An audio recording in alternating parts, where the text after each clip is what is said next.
ہرقل شاہ روم نے قریش کے قافلے میں ایک آدمی بلانے کو بھیجا، اور اس وقت یہ لوگ تجارت کے لیے ملک شام گئے ہوئے تھے، اور یہ وہ زمانہ تھا جب رسول اللہ صلی اللہ علیہ وسلم نے قریش اور ابو سفیان سے ایک وقتی عہد کیا ہوا تھا۔ جب ابو سفیان اور دوسرے لوگ ہرقل کے پاس ایلیا پہنچے جہاں ہرقل نے دربار طلب کیا تھا، اس کے گرد روم کے بڑے بڑے لوگ، علماء، وزراء و امراء بیٹھے ہوئے تھے۔ ہرقل نے ان کو اور اپنے ترجمان کو بلوایا، پھر ان سے پوچھا کہ تم میں سے کون شخص مدعی رسالت کا زیادہ قریبی عزیز ہے؟ ابو سفیان کہتے ہیں کہ میں بول اٹھا کہ میں اس کا سب سے زیادہ قریبی رشتہ دار ہوں۔ یہ سن کر ہرقل نے حکم دیا کہ اس ابو سفیان کو میرے قریب لا کر بٹھاؤ اور اس کے ساتھیوں کو اس کی پیٹھ کے پیچھے بٹھا دو۔ پھر اپنے ترجمان سے کہا کہ ان لوگوں سے کہہ دو کہ میں ابو سفیان سے اس شخص یعنی محمد صلی اللہ علیہ وسلم کے حالات پوچھتا ہوں۔ اگر یہ مجھ سے کسی بات میں جھوٹ بول دے تو تم اس کا جھوٹ ظاہر کر دینا۔ ابو سفیان کا قول ہے کہ خدا کی قسم، اگر مجھے یہ غیرت نہ آتی کہ یہ لوگ مجھ کو جھٹلائیں گے تو میں آپ صلی اللہ علیہ وسلم کی نسبت ضرور غلط گوئی سے کام لیتا۔ خیر، پہلی بات جو ہرقل نے مجھ سے پوچھی وہ یہ کہ اس شخص کا خاندان تم لوگوں میں کیسا ہے؟ میں نے کہا وہ تو بڑے اونچے عالی نسب والے ہیں۔ کہنے لگا اس سے پہلے بھی کسی نے تم لوگوں میں ایسی بات کہی تھی؟ میں نے کہا نہیں۔ کہنے لگا اچھا اس کے بڑوں میں کوئی بادشاہ ہوا ہے؟ میں نے کہا نہیں۔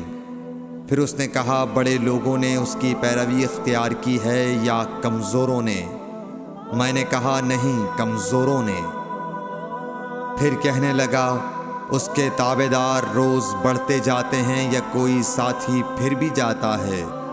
میں نے کہا نہیں۔ کہنے لگا کیا اپنے اس دعویٰ نبوت سے پہلے کبھی کسی بھی موقع پر اس نے جھوٹ بولا ہے؟ میں نے کہا نہیں، اور اب ہماری اس سے صلح کی ایک مقررہ مدت ٹھہری ہوئی ہے، معلوم نہیں وہ اس میں کیا کرنے والا ہے۔ ابو سفیان کہتے ہیں میں اس بات کے سوا اور کوئی جھوٹ اس گفتگو میں شامل نہ کر سکا۔ ہرقل نے کہا کیا تمہاری اس سے کبھی لڑائی بھی ہوئی ہے؟ ہم نے کہا کہ ہاں۔ بولا پھر تمہاری اور اس کی جنگ کا کیا حال ہوتا ہے؟ میں نے کہا لڑائی ڈول کی طرح ہے، کبھی وہ ہم سے میدان جنگ جیت لیتے ہیں اور کبھی ہم ان سے جیت لیتے ہیں۔ ہرقل نے پوچھا وہ تمہیں کس بات کا حکم دیتا ہے؟ میں نے کہا وہ کہتا ہے کہ صرف ایک اللہ ہی کی عبادت کرو، اس کا کسی کو شریک نہ بناؤ، اور اپنے باپ دادا کی شرک کی باتیں چھوڑ دو، اور ہمیں نماز پڑھنے، سچ بولنے، پرہیزگاری اور صلہ رحمی کا حکم دیتا ہے۔ یہ سب سن کر پھر ہرقل نے اپنے ترجمان سے کہا کہ ابو سفیان سے کہہ دے کہ میں نے تم سے اس کا نسب پوچھا تو تم نے کہا کہ وہ ہم سے عالی نسب ہے، اور پیغمبر اپنی قوم میں عالی نسب ہی بھیجے جایا کرتے ہیں۔ میں نے تم سے پوچھا کہ دعویٰ نبوت کی یہ بات تمہارے اندر اس سے پہلے کسی اور نے بھی کہی تھی؟ تو تم نے جواب دیا کہ نہیں۔ تب میں نے اپنے دل میں کہا کہ اگر یہ بات اس سے پہلے کسی اور نے کہی ہوتی تو میں سمجھتا کہ اس شخص نے بھی اسی بات کی تقلید کی ہے جو پہلے کہی جا چکی ہے۔ میں نے تم سے پوچھا کہ اس کے بڑوں میں کوئی بادشاہ بھی گزرا ہے؟ تو تم نے کہا کہ نہیں۔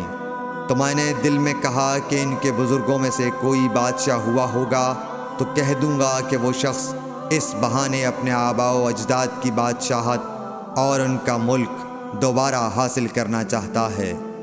اور میں نے تم سے پوچھا کہ اس بات کے کہنے یعنی پیغمبری کا دعویٰ کرنے سے پہلے تم نے کبھی اس کو دروغ گوئی کا الزام لگایا ہے؟ تم نے کہا کہ نہیں۔ تو میں نے سمجھ لیا کہ جو شخص آدمیوں کے ساتھ دروغ گوئی سے بچے وہ اللہ کے بارے میں کیسے جھوٹی بات کہہ سکتا ہے۔ اور میں نے تم سے پوچھا کہ بڑے لوگ اس کے پیرو ہوتے ہیں یا کمزور آدمی؟ تم نے کہا کمزوروں نے اس کی اتباع کی ہے۔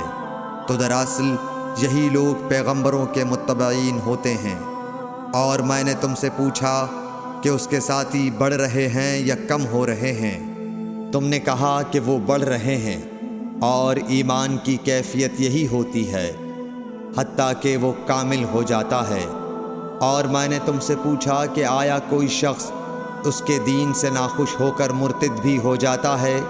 تم نے کہا نہیں۔ تو ایمان کی خاصیت بھی یہی ہے، جن کے دلوں میں اس کی مسرت رچ بس جائے وہ اس سے لوٹا نہیں کرتے۔ اور میں نے تم سے پوچھا کہ آیا وہ کبھی عہد شکنی کرتے ہیں؟ تم نے کہا نہیں۔ پیغمبروں کا یہی حال ہوتا ہے، وہ عہد کی خلاف ورزی نہیں کرتے۔ اور میں نے تم سے کہا کہ وہ تم سے کس چیز کے لیے کہتے ہیں؟ تم نے کہا کہ وہ ہمیں حکم دیتے ہیں کہ اللہ کی عبادت کرو، اس کے ساتھ کسی کو شریک نہ ٹھہراؤ، اور تمہیں بتوں کی پرستش سے روکتے ہیں، سچ بولنے اور پرہیزگاری کا حکم دیتے ہیں۔ لہٰذا اگر یہ باتیں جو تم کہہ رہے ہو سچ ہیں تو عنقریب وہ اس جگہ کا مالک ہو جائے گا کہ جہاں میرے یہ دونوں پاؤں ہیں۔ مجھے معلوم تھا کہ وہ پیغمبر آنے والا ہے، مگر مجھے یہ معلوم نہیں تھا کہ وہ تمہارے اندر ہوگا۔ اگر میں جانتا کہ اس تک پہنچ سکوں گا تو اس سے ملنے کے لیے ہر تکلیف گوارا کرتا۔ اگر میں اس کے پاس ہوتا تو اس کے پاؤں دھوتا۔ ہرقل نے رسول اللہ صلی اللہ علیہ وسلم کا وہ خط منگایا جو آپ نے وہیہ کلبی رضی اللہ تعالیٰ عنہ کے ذریعے حاکم بصرہ کے پاس بھیجا تھا، اور اس نے وہ ہرقل کے پاس بھیج دیا تھا۔ پھر اس کو پڑھا تو اس میں لکھا تھا، اللہ کے نام کے ساتھ جو نہایت مہربان اور رحم والا ہے۔ اللہ کے بندے اور اس کے پیغمبر محمد صلی اللہ علیہ وسلم کی طرف سے یہ خط ہے شاہ روم کے لیے۔ اس شخص پر سلام ہو جو ہدایت کی پیروی کرے۔ اس کے بعد میں آپ کے سامنے دعوت اسلام پیش کرتا ہوں۔ اگر آپ اسلام لے آئیں گے تو دین و دنیا میں سلامتی نصیب ہوگی، اللہ آپ کو دوہرا ثواب دے گا۔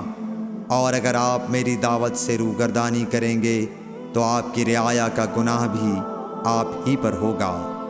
اور اے اہل کتاب، ایک ایسی بات پر آ جاؤ جو ہمارے اور تمہارے درمیان یکساں ہے، وہ یہ کہ ہم اللہ کے سوا کسی کی عبادت نہ کریں اور کسی کو اس کا شریک نہ ٹھہرائیں، اور نہ ہم میں سے کوئی کسی کو خدا کے سوا اپنا رب بنائے۔ پھر اگر وہ اہل کتاب اس کتاب سے منہ پھیر لیں تو مسلمانوں، تم ان سے کہہ دو کہ تم مانو یا نہ مانو، ہم ایک خدا کے اطاعت گزار ہیں۔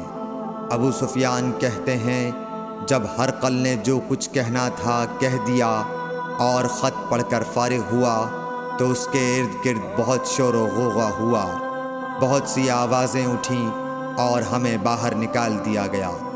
تب میں نے اپنے ساتھیوں سے کہا کہ ابو کبشہ کے بیٹے حضرت صلی اللہ علیہ وسلم کا معاملہ تو بہت بڑھ گیا۔ دیکھو تو اس سے بنی اصفر روم کا بادشاہ بھی ڈرتا ہے۔ مجھے اس وقت سے اس بات کا یقین ہو گیا کہ حضور صلی اللہ علیہ وسلم عنقریب غالب ہو کر رہیں گے، حتیٰ کہ اللہ نے مجھے مسلمان کر دیا۔ راوی کا بیان ہے کہ ابن ناطور ایلیا کا حاکم ہرقل کا مصاحب اور شام کے نصارہ کا لاٹ پادری بیان کرتا تھا کہ ہرقل جب ایلیا آیا ایک دن صبح کو پریشان اٹھا تو اس کے درباریوں نے دریافت کیا کہ آج ہم آپ کی حالت بدلی ہوئی پاتے ہیں، کیا وجہ ہے؟ ابن ناطور کا بیان ہے کہ ہرقل نجومی تھا، علم نجوم میں وہ پوری مہارت رکھتا تھا۔ اس نے اپنے ہم نشینوں کو بتایا کہ میں نے آج رات ستاروں پر نظر ڈالی تو دیکھا کہ ختنہ کرنے والوں کا بادشاہ ہمارے ملک پر غالب آ گیا ہے۔ بھلا اس زمانے میں کون لوگ ختنہ کرتے ہیں؟ انہوں نے کہا کہ یہود کے سوا کوئی ختنہ نہیں کرتا، سو ان کی وجہ سے پریشان نہ ہوں۔ سلطنت کے تمام شہروں میں یہ حکم لکھ بھیجیے کہ وہاں جتنے یہودی ہوں سب قتل کر دیے جائیں۔ وہ لوگ انہی باتوں میں مشغول تھے کہ ہرقل کے پاس ایک آدمی لایا گیا جسے شاہ غسان نے بھیجا تھا۔ اس نے رسول اللہ صلی اللہ علیہ وسلم کے حالات بیان کیے۔ جب ہرقل نے سارے حالات سن لیے تو کہا کہ جا کر دیکھو وہ ختنہ کیے ہوئے ہے یا نہیں۔ انہوں نے اسے دیکھا تو بتلایا کہ وہ ختنہ کیا ہوا ہے۔ ہرقل نے جب اس شخص سے عرب کے بارے میں پوچھا تو اس نے بتلایا کہ وہ ختنہ کرتے ہیں۔ تب ہرقل نے کہا کہ یہی محمد صلی اللہ علیہ وسلم اس امت کے بادشاہ ہیں جو پیدا ہو چکے ہیں۔ پھر اس نے اپنے ایک دوست کو رومیہ خط لکھا اور وہ بھی علم نجوم میں ہرقل کی طرح ماہر تھا۔ پھر وہاں سے ہرقل حمص چلا گیا۔ ابھی حمص سے نکلا نہیں تھا کہ اس کے دوست کا خط اس کے جواب میں آ گیا۔ اس کی رائے بھی حضور صلی اللہ علیہ وسلم کے ظہور کے بارے میں ہرقل کے موافق تھی کہ محمد صلی اللہ علیہ وسلم واقعی پیغمبر ہیں۔ اس کے بعد ہرقل نے روم کے بڑے آدمیوں کو اپنے حمص کے محل میں طلب کیا اور اس کے حکم سے محل کے دروازے بند کر لیے گئے۔ پھر وہ اپنے خاص محل سے باہر آیا اور کہا، اے روم والو، کیا ہدایت اور کامیابی میں کچھ حصہ تمہارے لیے بھی ہے؟ اگر تم اپنی سلطنت کی بقا چاہتے ہو تو پھر اس نبی صلی اللہ علیہ وسلم کی بیعت کر لو اور مسلمان ہو جاؤ۔ یہ سننا تھا کہ پھر لوگ وحشی گدھوں کی طرح دروازوں کی طرف دوڑے مگر انہیں بند پایا۔ آخر جب ہرقل نے اس بات سے ان کی یہ نفرت دیکھی اور ان کے ایمان لانے سے مایوس ہو گیا تو کہنے لگا کہ ان لوگوں کو میرے پاس لاؤ۔ جب وہ دوبارہ آئے تو اس نے کہا، میں نے جو بات کہی تھی اس سے تمہاری دینی پختگی کی آزمائش مقصود تھی، سو وہ میں نے دیکھ لی۔ تب یہ بات سن کر وہ سب کے سب اس کے سامنے سجدے میں گر پڑے اور اس سے خوش ہو گئے۔ بالآخر ہرقل کی آخری حالت یہی رہی۔ صحیح بخاری حدیث نمبر 7۔